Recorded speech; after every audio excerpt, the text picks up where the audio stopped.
Welcome to the Creative Play and Podcast Network. Join us as we review our favorite RPGs, collectible card games, MMOs, video games, PC games, and bring up interesting topics and things that we'd like to share with everyone. Sit back and enjoy the show.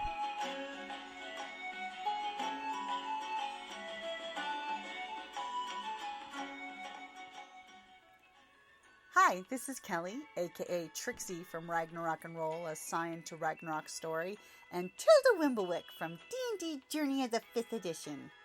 First off, I would just like to say thank you to everyone for listening to our varied adventures, as well as for rating us on iTunes and rpgpodcast.com. If you haven't rated us yet, we would greatly appreciate it if you could. And if you're looking for more ways to support our efforts, we are now on Patreon, a great site where you can help us continue making more podcasts, as well as some special surprises for our patrons. If you can, please look us up at www.patreon.com/cppn. Every little bit helps. And again, thank you for listening. Welcome to the Arizona Predators panel. Chris Hansen will be here in a minute. That was an actual panel, Arizona Predators. Well, Yeah.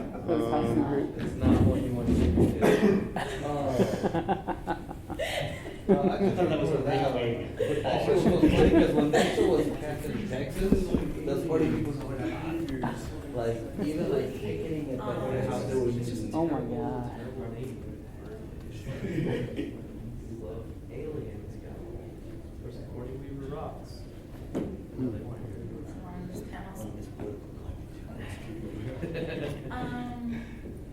going to say? I was just going to ask you something, Henry. What were you gonna ask me? I don't remember. Well, that's good. Let's start this panel off. Best panel moderator ever. I'll take my word now. Is that it? Did you get it last night at Greg's thing? No, but we all got on stage and almost broke it. Sorry, it's been a long night, everybody. It's Sunday. It's God's day. These are my notes. All right, so hi everybody. Thank you for coming to the Reaching Your Audience panel. I am Cynthia Garretts. I am the moderator, and I'm going to go ahead and let everybody else introduce themselves. Start with you, Henry. Yeah, hi, I'm Henry Barajas. Oh, I don't need this. Hi, I'm Henry. I used to write for the Arizona Daily Star, comicsbeat.com. It's the online editor at Tucson Weekly. I self-publish my own stuff, and I work for a publishing company called Top Cow. And You might have heard of it. I'm from Tucson, and I'm really happy to be here. And thank you so much for coming. Hi, I'm Shannon Denton, and I make comics and cartoons and TV shows when I'm free to make such things. And first one is comics. And you're a publisher? Publisher, producer on Con Man with Nathan Fillion on Tudyk, artist on Spider-Man, writer on Avengers. Shannon does everything. I have a lot of kids, they eat a lot, so I gotta really work hard. So that's basically me. I'm Will Terry, and I'm the cat dragged me in here. I don't even belong here. I'm a children's book illustrator. Yes. How did I end up here? Anyway, I'm from Utah, so again, I don't belong again. Did you do a unicorn book? No. No. Henry? No, No, you're thinking of somebody else. I guess I should say what I do. I always forget. I'm like, oh yeah, I do stuff. I do toy design. I'm under 10 Times a Tiger, and I do fashion stuff. And I've been doing marketing for comic book stores. I did marketing for Heroes and Villains here in Tucson, and Toys Inc., and some stuff at Tucson Comic Con. I've done a bunch of things. But so reaching your audience. So you guys sell stuff, obviously make things, and along with that, there is marketing yourself. So let's start off with you guys work for some companies here and there, which they do have their marketing teams, and they do market whatever books that you are putting out. how much marketing do you have to do yourself? Like whether it's social media or, even sometimes do you not have to do anything at all? Or? Well, I have had I've had a lot of jobs, and one of them was being a journalist, and thankfully I had to answer a lot of emails, so I saw every kind of press release possible. So I encourage you to look at a press release, see what you're sending out, and then building a press list and sending it out to people and making relationships with the press. I assume you all want to make stuff, and that stuff, there's like a core group of people that are really into that stuff. And 9 times out of 10, they're writing about it for free. They're not getting paid to do it. You're probably writing about it yourself inadvertently on Twitter and Facebook and stuff. So you make these connections. And I did that with comics, where I was writing about comic books, and I started my own blog, and then I started writing for a comic book blog called comicsweek.com. And this guy right here helped me get nominated for a Sheldorf Award. So that made me sound cool for a hot minute. Tell them what Sheldorf created. He helped create the San Diego Comic Con. Yes. Yeah, and Sheldon on Big Bang Theory is named after Sheldorf. Oh, okay, cool. I did not know that. But so I started with that. Trivia. Yeah, Geeks Who Drink, starring us. No, but then you gotta talk to those people and make those connections. And then also, I used to work for a marketing agency, and there's something called inbound marketing, and I encourage everyone to look that up, because that taught me something that I would have never learned because I never went to college. Go to school, stay in school, don't do drugs is the other one that I would say, or do a lot of drugs, because that's a lot of fun. But yeah, just talking to the press is the best thing you can do, and being a professional on the internet, because everything you say will come back to bite you. That's my biggest advice. Shannon, what do you think? Or I was going to hear what Will. Yeah, Will, what do you guys say? For me, social media, you mentioned social media, and that's a given. And maybe I can just speak to some of the mistakes I see people making on social media. One is, I think they'll get on an account or try to maintain an account on a platform that they don't like. And I think you have to love the platform that you're on to be effective, or else you're kind of forcing it. And a lot of people will post to, they'll auto post to a platform. My sister's a big blogger.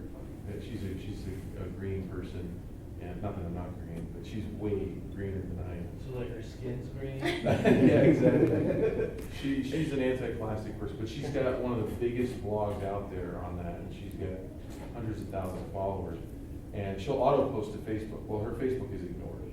So, but her blog does really well, and she's really good on Twitter. So I would suggest if a lot of people try to maintain an account on everything, and it's almost unsustainable when you spend so much time. If you're spending 2 or 3 hours a day on social media, it's probably way too much. So you gotta make it work for you. One of the things that works for me is I've got a YouTube channel, and so I'm trying to upload weekly. For a while, for 2 years, I was weekly, and now I've kind of backed off a little bit because I really want the content that I put out there to be really impactful. And that's another mistake that I see people making is they'll put out content because they've committed to a certain amount of time, but the content they put out is mundane. I mean, you can't be amazing all the time, right? And that will tend to lose your audience. And so, anyway, I think putting out really, really important content when you do put it out there is super important. Yeah, being sincere goes a long way. Yeah. Being sincere and consistent too. And Shannon? That's what I kind of wanted everybody to talk about this. So my background, having been where I'm either doing my own stuff or I'm working for giant mega corporations that are perfectly happy to have their entire 200-person marketing team take care of it. But still, as a creator, I tend to embrace things that I'm on. If I'm on a team, if I'm on Team Spider-Man this month, then I am all about promoting our show. Disney's doing it too, but they don't need to, but I want it. everybody that I work with to be involved in that. I think there's a huge community out there that's very receptive, and it's really hard to get out there unless you're a narcissist and say how awesome you are all the time.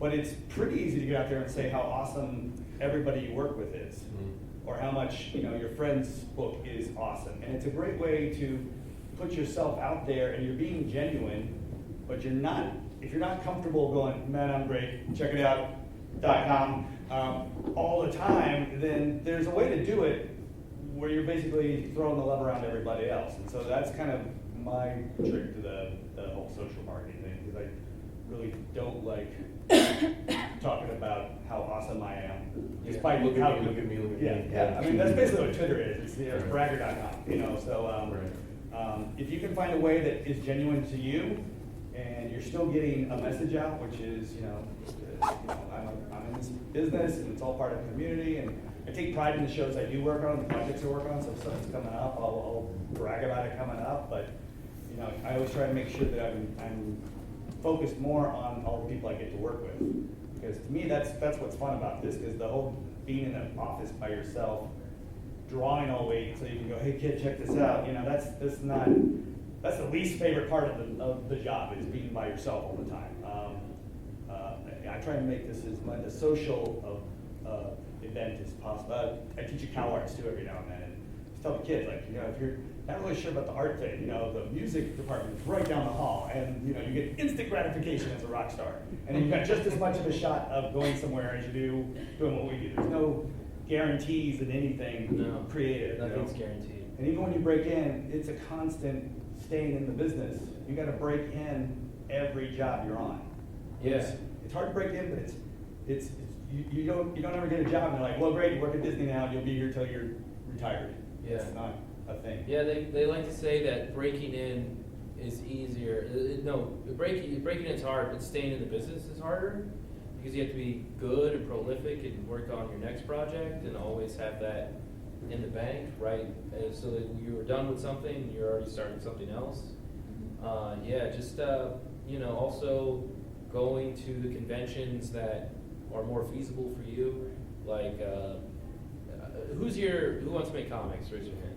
Yeah, we got these people. Okay. Who wants to make film? No. So it's all comics? Creative things, Who wants to make children's books? I've been, because I have no formal education in film writing, I kind of backing off. I'm more like the guy that loves to act, Yeah, I wasn't done talking, so. Whether on the stage or Yeah, like yeah. on the camera, I'm more the acting than writing, unless, somebody says, we have no writer, can you write something? Yeah, that never happens too, so, but good Yeah, luck with right. that. Yeah, I mean, what I want to say was like, go to a con and have your book done and show them that, because they're gonna be more willing to look at what's finished than what you can do. Like, I work at this booth and people come to me, and I'm sure they come to you, and they have their portfolio, and it's full of like Batman and Superman fighting and all these things, and it's like, well, we got those guys. Those guys already have those jobs. So what can you do better than anybody else? That's, Thanks. So, the next question I have is, okay, so you're building your audience. How do you know what audience you're going for? Like, for instance, I'm gonna use myself as an example. I've done fashion design in the past, where I went to school for fashion design. I've done fashion shows. I've done all that, and then I've done marketing for comic book stores, and then I have toy design. So I have these 3 different worlds where, with my social media and everything that I use, I try to keep like on Instagram. I use that mostly for toy design. I use my Facebook for like my personal life, friends that know people I'm connected to, and I post most of my toy design there. Then I have a separate page that I use my fashion design and fashion show that I do on there. And then I do have my day job where I do marketing for like comic book stores. So it's a very different audience for all of those. Sometimes they intertwine, sometimes they don't. But have you guys ever had like any interesting experiences like reaching that kind of audience that you want, that's looking for your product? like you do children's books. So what do you do that's different than your other illustration work? Well, I was with just, that. so, you know, my YouTube channel is my main thing. I mean, I have an Instagram, it's pretty decent, but, and I use Facebook, but YouTube started out as an advice channel where I would just give advice on breaking into children's books. And then it's a long story, but I ended up wanting to do some Comic Con stuff, right? So in the process of doing that, I thought, well, if I just start posting Comic Con stuff, then my children's book people they're gonna not want to follow my channel anymore because they're gonna be like, this isn't for me anymore. So instead of, and I probably got some fall off, but what I did was I said, and this is something that you can do. It's not just YouTube. It's anything. It's press releases. It's anything. It's using your story because people are interested in stories, and sometimes even they'll cross over if the story is interesting enough. So I said, my first Comic-Con video was something like, can a stupid children's book illustrator sell art at Comic-Con, right? So immediately it's kind of a hook to it. And then I didn't know if I was going to fall on my face or not, so I said this could be a short video series, but I'm going to post updates along the way, the getting ready for it, the traveling to it, the selling at the first show, the licking my wounds after the first show, and so on and so forth. And it ended up being, I think I've got 10 or 12 videos on that, all the way up to making $10,000 at the show that I did the best at in Denver. And interestingly enough, the children's book people hung in there and would comment, like, I really don't ever see myself selling at Comic-Con, but that was really interesting and stuff. I'm sure some left, but I think you have to craft your message in a way that where you tell a story, because people are all interested in stories. And if you deviate and start feeding your people, like you've got different, and that's great to put different channels out there or use different platforms. But if you kind of bait and switch and say, okay, now I'm going to do this other thing, you really will probably lose a lot of what you built up over time. It happened. Like I had a bit of a fall off when I stopped doing cosplay, because I used to do cosplay when I would do fashion design stuff, and I did that for a while, and then I just didn't like doing cosplay anymore. I just didn't care for it anymore. I realized I had more fun making costumes than wearing them. So I was, once I dropped off with that and like announced that I wasn't gonna do cosplay anymore, there was a fall off. And then I like brought in more toy design stuff, but it made up for it. I had more followers that like toy design, and some still stayed on, and yeah, so it's interesting. I was just gonna say, just the advantage of working for people with lots of money. I mean, hopefully all of you iron on. So usually when you're doing your own stuff, you know, you have to wear many hats. Mine's a cowboy hat. The social media and marketing are two different departments, and I see a lot of times people lump them together. We have to a lot because you don't have the funds to go hire somebody else. But if you do, growing your brand doesn't always have to be you doing everything. Sometimes it's being smart enough to go, this is really not something I'm good at, and then finding the right person to do that for you. And that's the most successful people I've ever worked for. Ted Turner, Mr. Barbera. They were all people that were really awesome at delegating, to know when to go, you know, that dude's really good at that thing. You're in charge of that. I'm so genius for hiring you. That guy's happy because he gets to do what he's good at. You get to look good because you hired him. And it's a really smart thing to do versus forcing yourself to get good at something that's just you're not good at. You know, it's good to understand how it works, but if it's really something that you just can't do it, you're not comfortable with it, then you can decide if this is a career. You know, do I want to go to movies this month, or do I want to save up $400 to hire a social media guy to help me build this up into my career? And there's so much sacrifice that goes into doing what we do, and I'm always able to kind of weed out the people that want to do it, but they don't really ever want to give anything up. My college was not going out. Everybody has awesome college stories about parties and all that. I ran track in college, and that's how I paid for school. I ran 7 hours a day, and I lifted weights with guys that went to the NFL. And then I went back to my room, and I drew for like 12 hours. And then I would do that over and over and over again for 4 years. That was me. I have no awesome college stories other than like being on buses with a whole bunch of dudes who, you know, were trying to out-party each other. You know, those are the fun stories. That's actually awesome. But it's a whole different kind of college experience Yeah. probably than most people had. So it's like I gave up a lot to get to this dream job that I wanted. And sometimes it's a financial give up. I gave up time and work. Sometimes it's a matter of going, I'm not going on vacation this year. I'm not buying an Xbox. I'm not buying DVDs. I'm going to take $5,000. I'm going to go print my own book. So you gotta decide how bad do you want it. And then once you make that decision, everything gets a lot easier. Still a lot of work ahead of you, but it's a lot easier once you commit to, I'm going to be sacrificing something.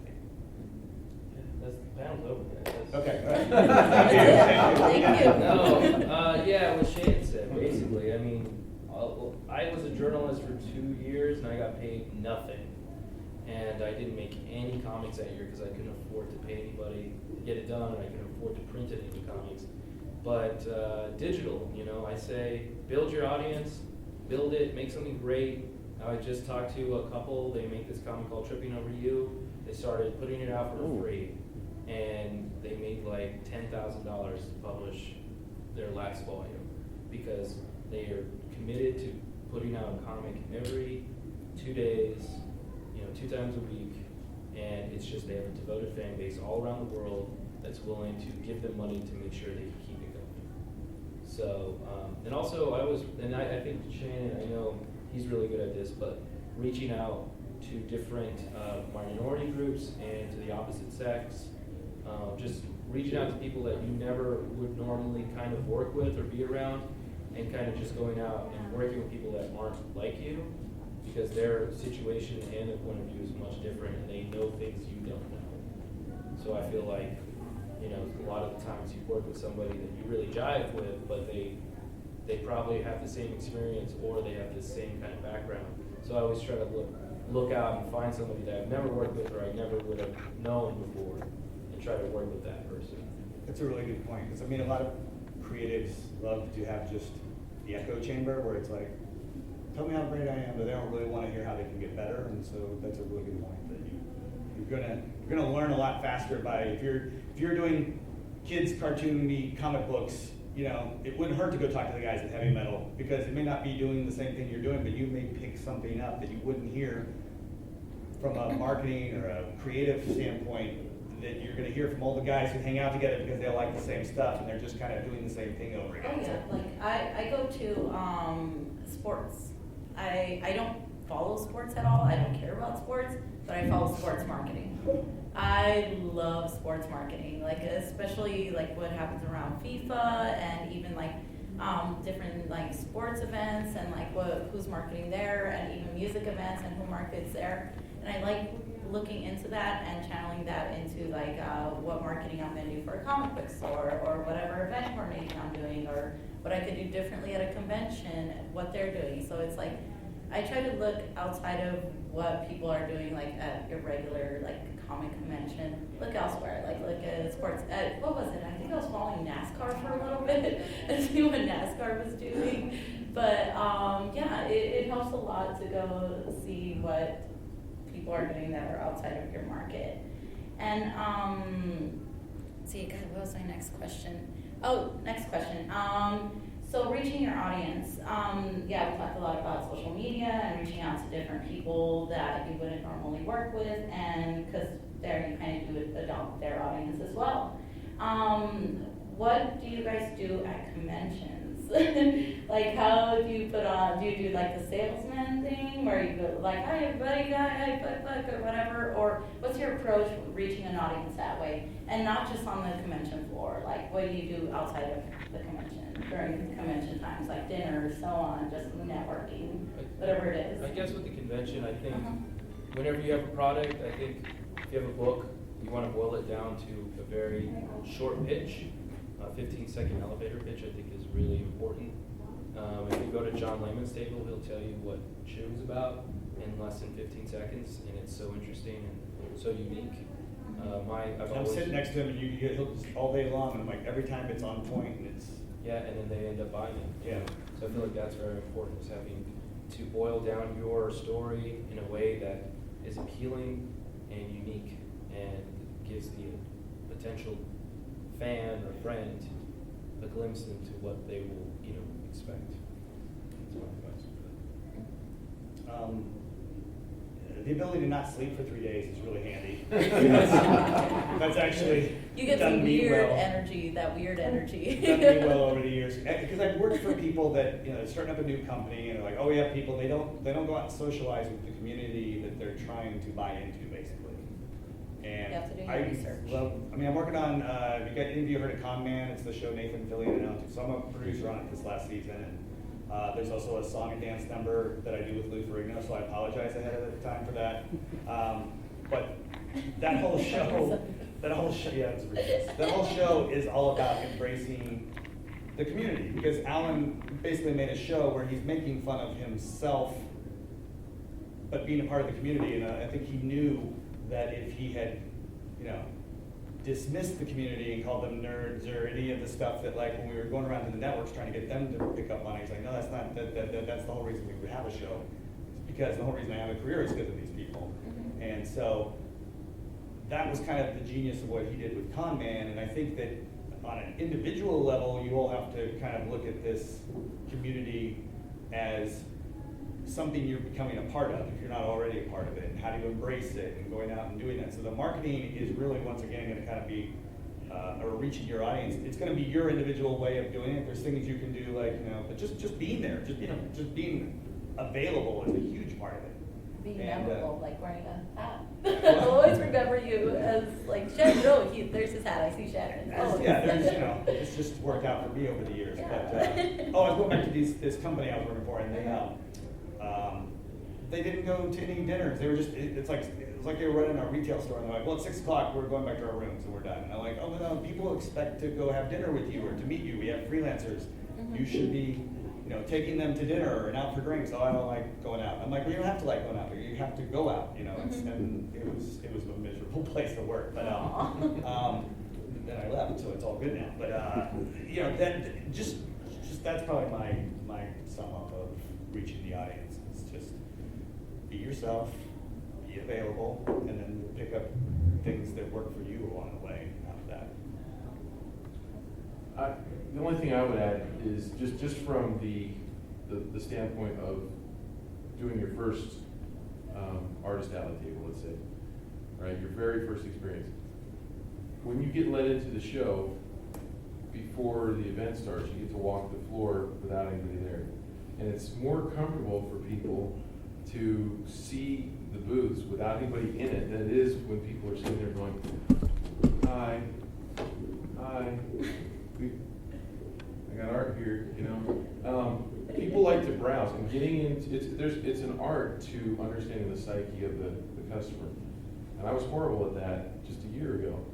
And over time, I picked up on a lot of the nuance. So the guy that I run my booth with, we have a conversation. We ignore the customer. They want to be ignored until they don't want to be ignored, right? And so it's that whole thing that when you're in the department store and there's a pesky salesperson, you don't want to be that person. That's probably the best advice I can give. I think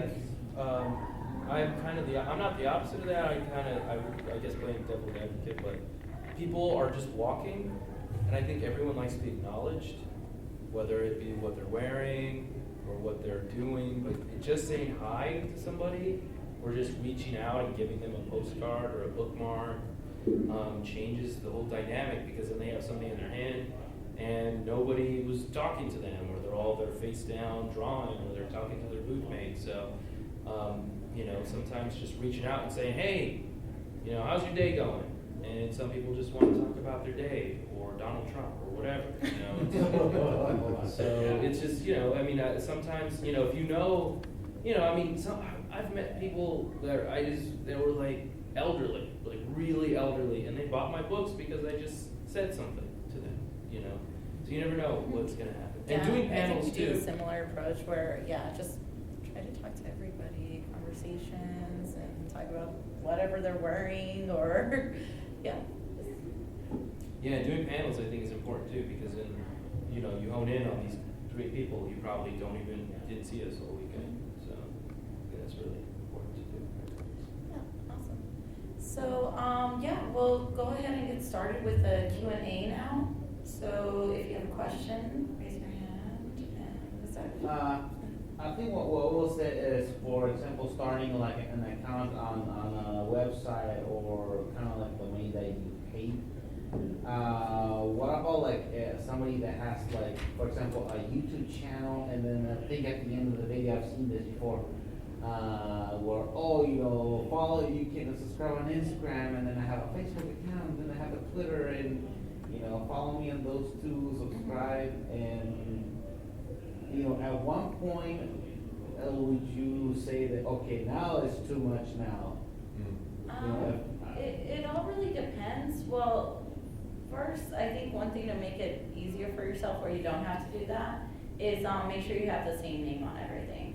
So if you're on Twitter, Instagram, Facebook, YouTube, make sure you're under the same name on all of those. And that way people get to pick which one they want to follow, because everybody has their favorite social media. Like I love Instagram and I love Facebook. I use Twitter sometimes. I don't like Twitter, but I'm trying to use it more because with what I'm doing, a lot of creators do use Twitter, and a lot of them do use that. So Deviant art if you're an artist. I mean, yeah, so on. Which is what I have, but so the bottom line is, make sure you have the same name and not. It helps to do Yeah, you that. want to keep it uniform. You want it all to look alike. Are you an artist? I'm an artist, so I haven't, in the process, or want to start like getting more into comic books, but I opened an account with DeviantArt in 2011, so it's gonna be 15 years now. Okay. And I try to be as consistent as possible, but I know I don't put art as often as I should, or I do as often as I can. Here's my answer to your question. Disney is gonna they're gonna put Disney on every single one of the new emerging technologies, social media. I recommend doing the same because they've got all the money in the world to do the research to say they don't want somebody else to have Disney Instagram or Disney Twitter @Disney Twitter.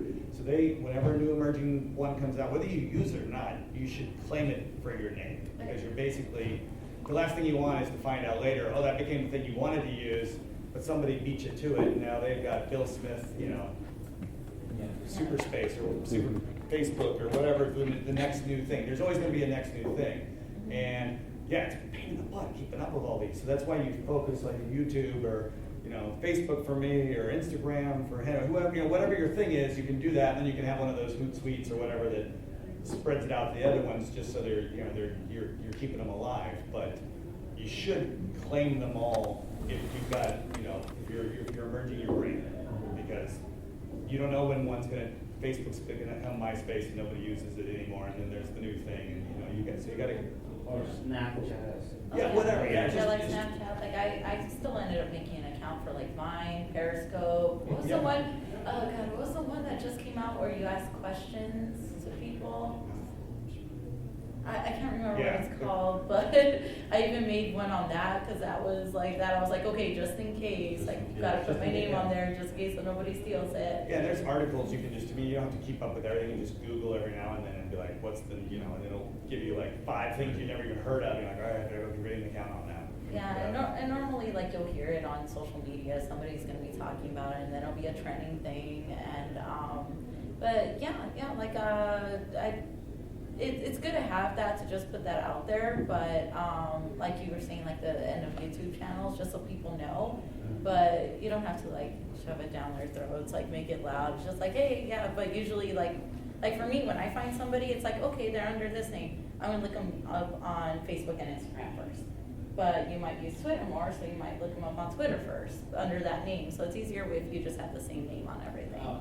So, next question. Yes. I was wondering, I was told that when it comes to people looking at your portfolio, that they want to see what you do. So if you're a penciler, you do pencils. If you're an inker, you do inkers.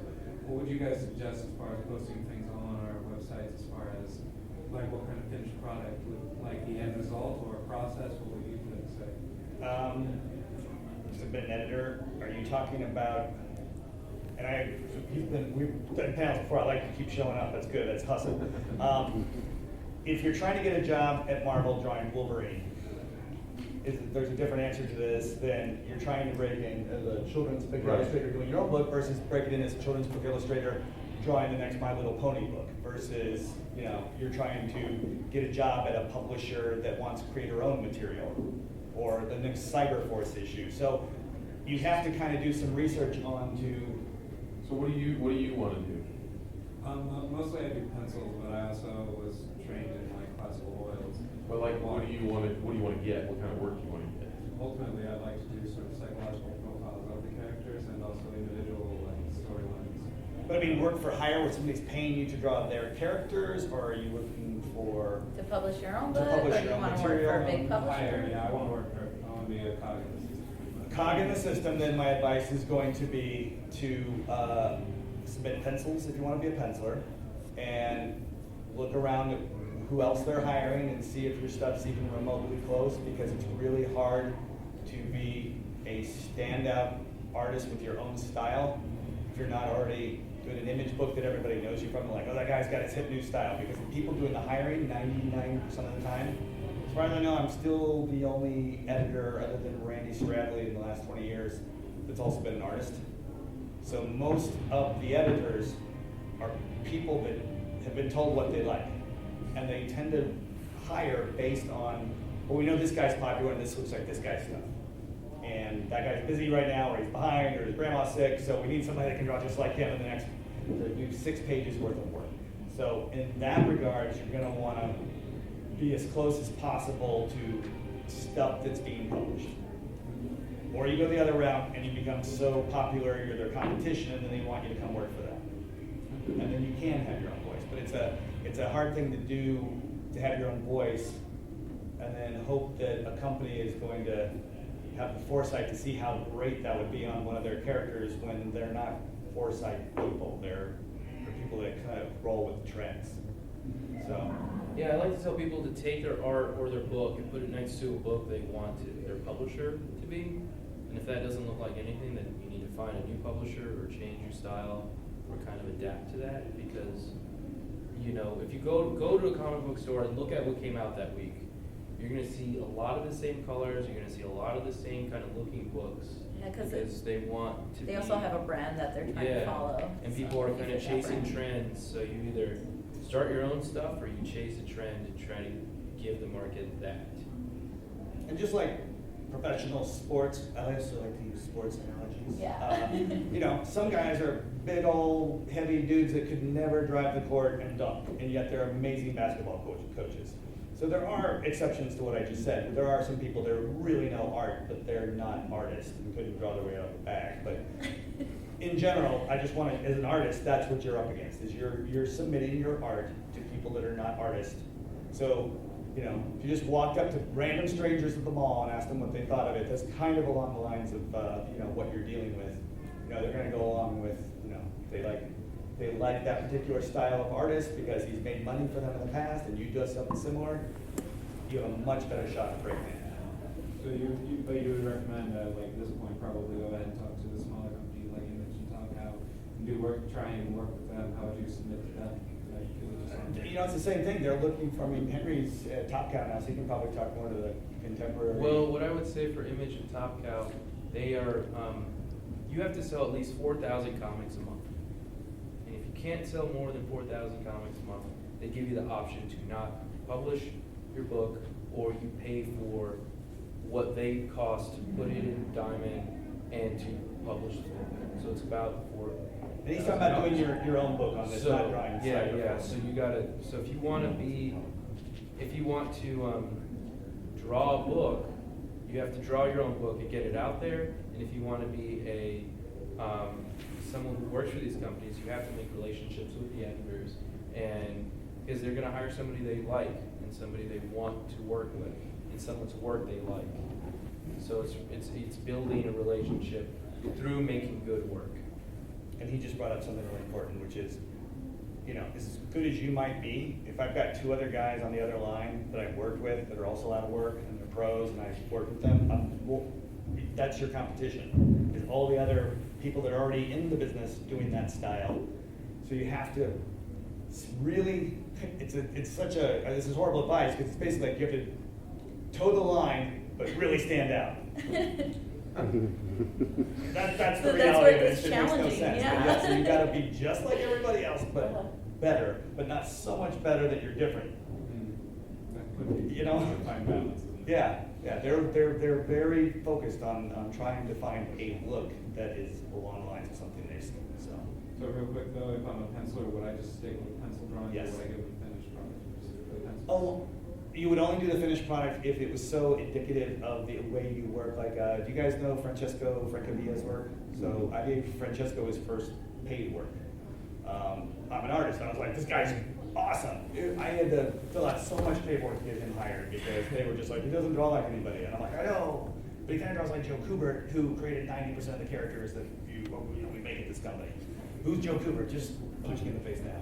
So it was a lot of work getting him hired, but Francesco basically just kind of stick figures and then he draws with the inks. So there isn't a pencil version of Francesco. There's just Francesco drawing with inks.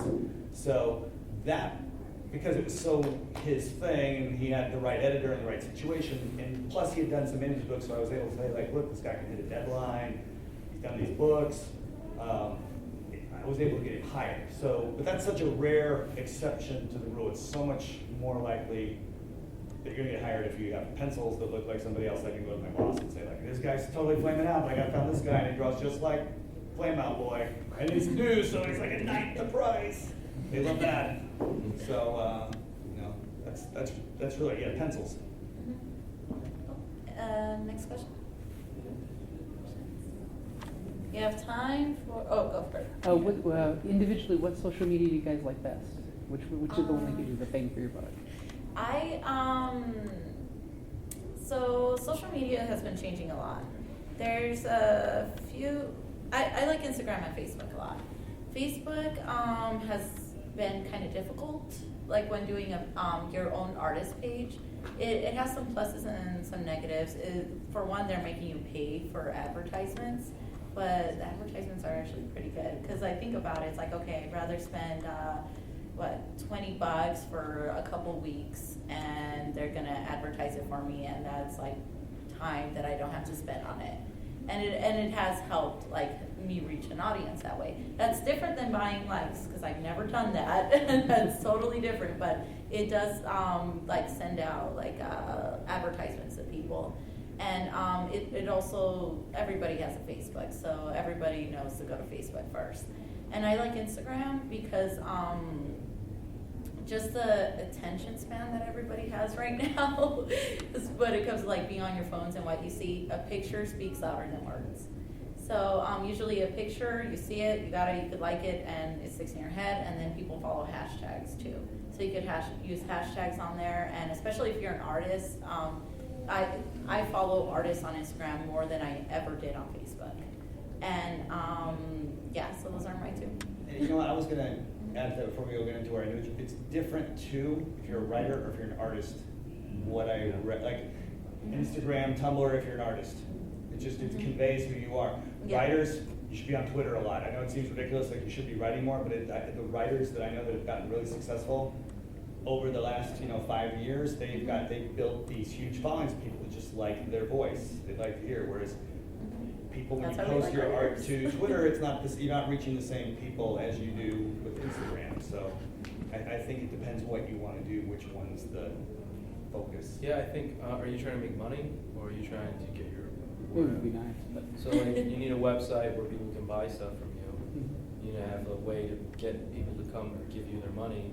So that's the like brain, and then everything kind of just feeds down through a visual medium like Instagram and Tumbler. And if you're a writer, Twitter, you have to read it because it's text-based. So Twitter's good.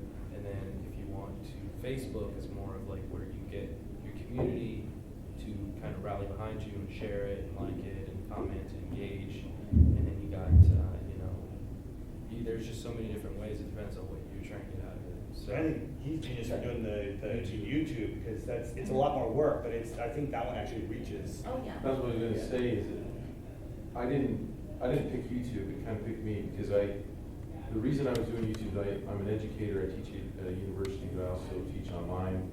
I have cards because, and I started doing YouTube because I was getting asked these questions on email, and I would get asked the same questions, and it was very inefficient to type out an answer. So it's like, if I just make a video, I can send a link. And that's how my YouTube started. But then after that, when I started having other things to sell, like books and promoting my online school, it was an amazing platform to be able to just tell people rather than a tweet or something, and show people. Like I've gone on our website, on our online school, and shown my YouTube subscribers how to use the school and things like that. So it's extremely powerful. But again, I've seen people try to use YouTube because they're like, well, they've seen other people do really well with it, but they don't have anything to say. So I think the first thing to do is have something to share that's really good on YouTube first, and you have to love it, or else it's not going to last, and you're not going to be able to make it part of your routine. You know? Also, be very comfortable with putting stuff out there and not getting any response for it. Yeah, that's also goes into like being consistent. Sorry, because like I try to make sure I post every single day. Sometimes I'll get some posts that don't get any likes. Sometimes I'll get some that get a ton of likes or responses. But also make sure you don't get too lost in that either. Don't get too lost in like searching just for those likes. Just like keep putting what's out there and what you love and being like genuine about it, and but be consistent, making sure people know you exist. Keep them in their head. You want to keep the top of mind awareness with people, and It's not always this rule. I mean, nothing is constant, but the metrics of when to post. You know? Yeah. Like, some days you're gonna get way more responses than on other days. Like Mondays are traditionally the worst day. So everybody's so focused on getting back to work and like, oh crap, I really got behind over the weekend. Mm-hmm. You know, it's not a great day to post anything. Weekends usually the best, depending on the industry. If it's comics, Wednesday's a great day because everybody's. And also the time of day too. Yeah. Like you could actually look it up online. You could Google like best times to post on social media, and there's actually like people that I did it before before they even did this, but there's they'll show the best times where there's the most activity on Facebook and so on. And actually, Instagram has this new cool thing where if you you could turn your Instagram into a business page and you get insights on your activity. So it'll show you if you have more of a female or male audience and their age and where they're from. So if you have more of a Tucson following, LA following, or what it is. And then it'll show you the time of day you have the most activity from people liking stuff. So usually it's around 5 o'clock and 10 p.m. where people respond and see more on there. So it's a cool thing. And Facebook has the same thing too. So, all right, I think we have time for one more question. Quick one, go for it. How do you promote your page on the different websites? I've set up pages, but I don't know. Do you follow people on Twitter and then they follow you? Do you there's little click buttons for promoting on Facebook? Does that work? What is it that we do to get a place out? What you do is on Instagram and Facebook is you do make your page interact with people. Go follow artists, go and follow people that follow those artists and see what they're liking, what their conversations, go and respond. It's you have to be interactive. And that's friends. Yeah. If you hate people, yeah. it doesn't work. It's a reason why I'm not saying you hate people. it's a reason why big companies do have social media people, because it does take a lot of time doing this stuff. It's why I did marketing for comic book stores. It does take a lot of time to do all this. You could try to do it all yourself. Well, they could, but you just just stay interactive whenever you can. Sometimes I try to spend an hour a day just kind of being on there, seeing what's going on, and that's what I do. So, all right, I think we are done here. Before we leave, everybody tell where they could find you out on the comic floor and also on any social medias. Artist Alley, aisle 800. Artist Alley, I was gonna say same. Henry, where we at? I'm AA119, but I'm leaving. But you can find me on Twitter at Henry Barajas. I'm at Shannon Denton. And something I was going to get before we get in hers is all of you had an opportunity today to take pictures and tweet that you were here too, or Facebook that you were here, and then tag everybody. And when we all go home and fly off to wherever we're from, we have a reminder of who you are. So that's something you should be doing at every panel you go to, and every time you have an opportunity to promote. It's like, once again, it's going back to shouting out something else, but then it also gives access to us to who you are, because right now you're faces, and we're going to leave and know who you guys are. Yeah, that's what's good. Like sometimes I'll even just like hand my phone to people. It's like, here, put your Instagram in there, follow me, and it's like, do that. But yeah, and I am, where am I? I'm at AA27, and you could find me on everything under 10 Times the Tiger. Cool. Awesome, thank you. Thank you guys for coming. Thanks, guys.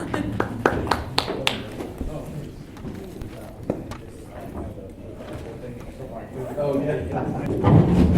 Thank you so much, guys. Awesome.